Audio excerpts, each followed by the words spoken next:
সুযোগ পেলেই বাংলাদেশকে ভারতের কাছে বিক্রি করে দেবে, মোদির কাছে বিক্রি করে দেবে। আসসালামু আলাইকুম ওয়া রাহমাতুল্লাহ। সবাইকে আজকের এই ভিডিওতে স্বাগতম। সাম্প্রতিক কিছু ঘটনাবলী থেকে এটা কি প্রতীয়মান হয় যে আওয়ামী লীগ দলটি বাংলাদেশের অস্তিত্বের চেতনা, স্বাধীনতা, সার্বভৌমত্ব, মুক্তিযুদ্ধ, বঙ্গবন্ধু ইত্যাদি নিয়ে সগর্বে বিভিন্ন রকমের ইতিহাস কপচাত তাদের সেই চেতনার যে রাজনীতি সেটি কি শেষ হয়ে গেল?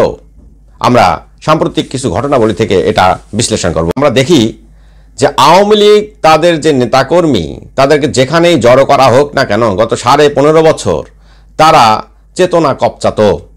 বাংলাদেশের মানুষের অনেক সমস্যা ছিল, বাংলাদেশের মানুষদের দারিদ্রতা দিনে দিনে বাড়তেছিল, তাদের ক্রয় ক্ষমতা কমতেছিল, বাংলাদেশের বিদ্যুৎ বাংলাদেশের মানুষ পাচ্ছিল না, বাংলাদেশের মানুষের যে খাদ্য, বস্ত্র, বাসস্থানের জন্য যে মৌলিক চাহিদা সেগুলো পূরণ হচ্ছিল না।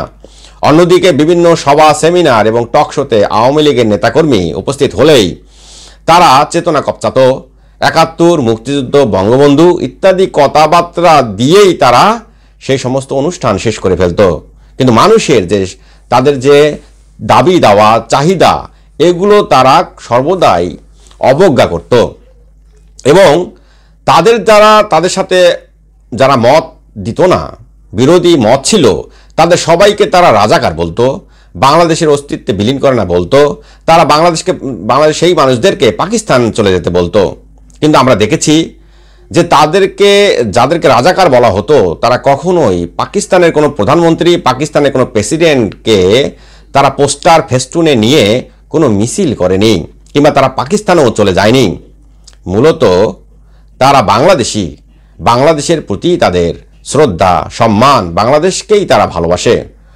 অন্যদিকে যারা চেতনার কথা বলতো যে আওয়ামী লীগ এবং ইতিহাস, ঐতিহ্য তারা বিভিন্নভাবে বিকৃতভাবে উপস্থাপন করত, সেই আওয়ামী লীগ দলটি সর্বোচ্চ সভানেত্রী এখন ভারতে অবস্থান করছে, তাদের বিভিন্ন নেতাকর্মীও ভারতে চলে গিয়েছে।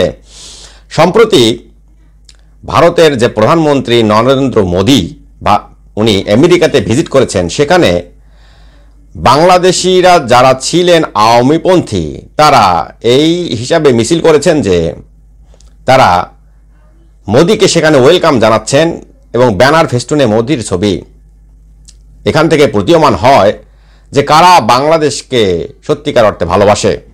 আওয়ামী লীগ মানে হচ্ছে যে তারা ভারতপন্থী এবং যারা সুযোগ পেলেই বাংলাদেশকে ভারতের কাছে বিক্রি করে দেবে, মোদির কাছে বিক্রি করে দেবে। তারা মোদিকে এখন আব্বা ডাকতেছে এজন্য যে মোদি এসে শেখ হাসিনাকে উদ্ধার করে বাংলাদেশে বসিয়ে দেবে এবং সেই আওয়ামী ইতররা আবারও ক্ষমতায় এসে বাংলাদেশকে মোদির হাতে তুলে দেবে। তাহলে সত্যিকারের যে রাজাকার, সত্যিকারের যে এই দেশদ্রোহী আমরা যদি বর্তমান সময় বিবেচনা করি, তাহলে আওয়ামী লীগ দলটি এবং আওয়ামী লীগ দলটি সাপোর্টার ছাড়া আর কেউ হতে পারে না। তাই বাংলাদেশের ছাত্র জনতা এবং বাংলাদেশকে যারা ভালোবাসে তাদের প্রতি আজকের এই ভিডিওর মাধ্যমে এই বার্তা থাকবে যে আপনাদের তীব্র সজাগ এবং সচেতন থাকতে হবে। বাংলাদেশের অস্তিত্বের জন্য আওয়ামী লীগকে অবশ্যই ব্যান করতে হবে, আওয়ামী লীগের রাজনীতি বন্ধ করতে হবে। আওয়ামী লীগ বাংলাদেশের জন্য কখনোই শুভকর কোনো দল নয়, বরং তারা সুযোগ পেলেই ফ্যাসিস্ট হিসেবে আবির্ভূত হয় এবং ভারত সেই সুযোগটি নিয়ে বাংলাদেশকে ধীরে ধীরে কবজা করার চেষ্টা করে। এক্ষেত্রে ভারত, মোদি এবং আওয়ামী লীগ যেন একটা আর একটার সম্পূরক।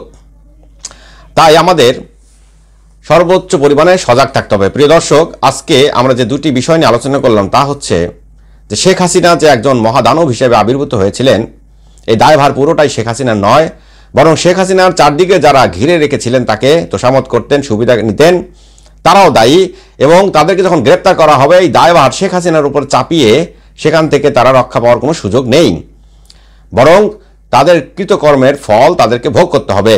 তারা যে ছাত্র জনতাকে খুন করেছে এবং ছাত্র জনতা খুন করে তারা যদি আওয়ামী লীগ যদি ক্ষমতায় টিকে যেত তাহলে কিন্তু সবাই আবারও বাংলাদেশকে শাসন করতো, শোষণ করতো, কেউ এর জন্য অপকর্মের জন্য তারা অনুতপ্ত হতো না।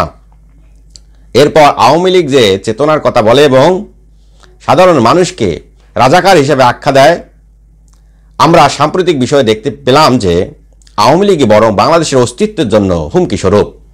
তারা তাদের ভারতের মোদিকে তারা এখন আব্বা ডাকতেছে এবং তারা চাচ্ছে যে মোদি আওয়ামী লীগ এবং শেখ হাসিনাকে পুনর্বাসন করবে। তাই বাংলাদেশের মানুষদেরকে সজাগ থাকতে হবে এবং আওয়ামী লীগ নামক যে সন্ত্রাসী দলটি তার রাজনীতি বাংলাদেশে বন্ধ করতে হবে। প্রিয় দর্শক, আজকে এ দুটি পয়েন্ট নিয়ে আলোচনা করলাম। আপনাদের সবার সুস্থ এবং উন্নত জীবন কামনা করছি। আসসালামু আলাইকুম ওয়া রাহমাতুল্লাহি